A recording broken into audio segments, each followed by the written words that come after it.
Olá, seja bem-vindo ao Não Só de Pão, o devocional da Paróquia Litoral Norte Catarinense. Nós temos mais uma semana pela frente e nós queremos vivê-la na presença de Deus, recebendo dele aquilo que a gente precisa para viver. Nós seguimos o nosso estudo do Evangelho de Lucas e hoje então nós chegamos no final do capítulo 2. Nós queremos ler os versos 41 a 52. Convido você a fazer essa leitura na sua Bíblia. A história narrada nesse trecho é exclusiva do Evangelho de Lucas.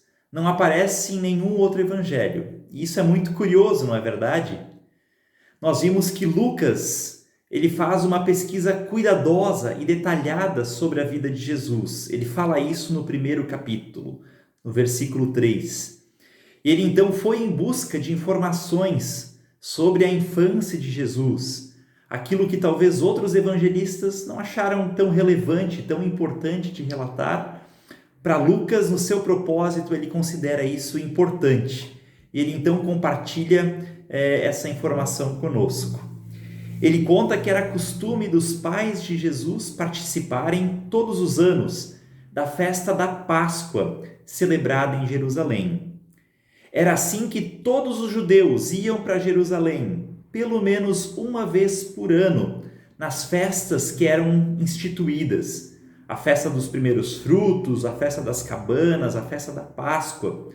Fazia parte da fé judaica, essas peregrinações. E Jerusalém era o centro da vida de fé do povo de Israel. Por isso o povo se dirigia para lá nessas celebrações. Então, obedecendo a esses costumes, os pais de Jesus vão para a festa da Páscoa e levam Jesus junto. O texto diz que na época Jesus tinha 12 anos de idade. E o texto continua contando então que depois de terem celebrado a Páscoa, José e Maria começam o retorno para sua cidade, para Nazaré, que ficava no norte de Israel, pouco mais de 100 quilômetros de Jerusalém. Então levava alguns dias de viagem até de volta à sua cidade. E eles acreditavam que Jesus estava acompanhando essa multidão que estava seguindo o mesmo caminho. Por isso, José e Maria viajaram um dia inteiro, mas no final da tarde não encontraram Jesus entre os peregrinos, né? E então, no dia seguinte, eles voltam o caminho, procurando Jesus, chegam em Jerusalém, e somente no terceiro dia é que eles encontram Jesus.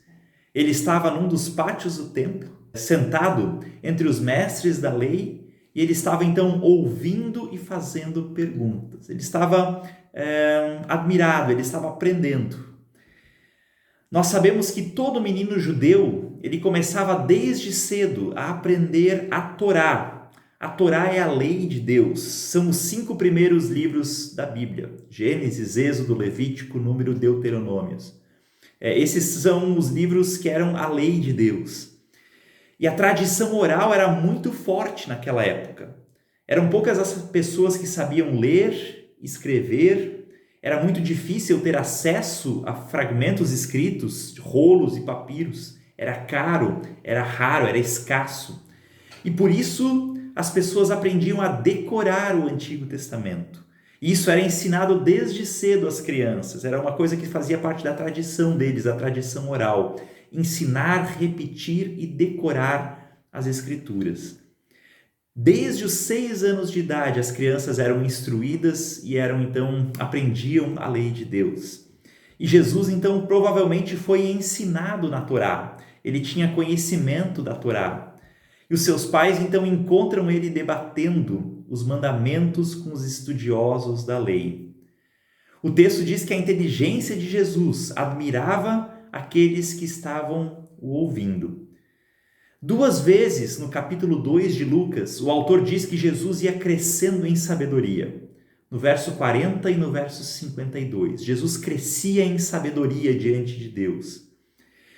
Então o texto subentende que o crescimento e o desenvolvimento espiritual de Jesus, que isso acontecia, que havia um crescimento e desenvolvimento espiritual. E isso não deve surpreender a gente, porque Jesus era homem autêntico. Ao mesmo tempo que ele era 100% Deus, ele era também 100% homem. Ele se desenvolvia como devia. Jesus aprendeu a falar, aprendeu a escrever, aprendeu a se comunicar com Deus. Ele passou pelas mesmas experiências que eu e você passamos e também aprendeu por meio das dificuldades, dos sofrimentos que passou. Contudo, foi alguém que sempre se mostrou obediente a Deus e se desenvolveu como todo homem deve se desenvolver. Jesus compartilhou da nossa natureza e da nossa existência, para que nós também pudéssemos compartilhar da sua natureza e da sua vida celestiais. Ele compartilha sua vida e sua natureza conosco. Quando a gente acolhe pela fé aquilo que Jesus fez por nós, ele nos presenteia, ele pega de nós nosso pecado, a nossa maldade, e ele nos presenteia a sua vida e a sua natureza. Que a gente possa também, assim como Jesus, crescer em sabedoria e crescer em graça diante de Deus, como o menino Jesus crescia e se desenvolvia. Que também seja esse o nosso desejo e o nosso objetivo, em nome de Jesus. Um abraço e até o nosso próximo encontro.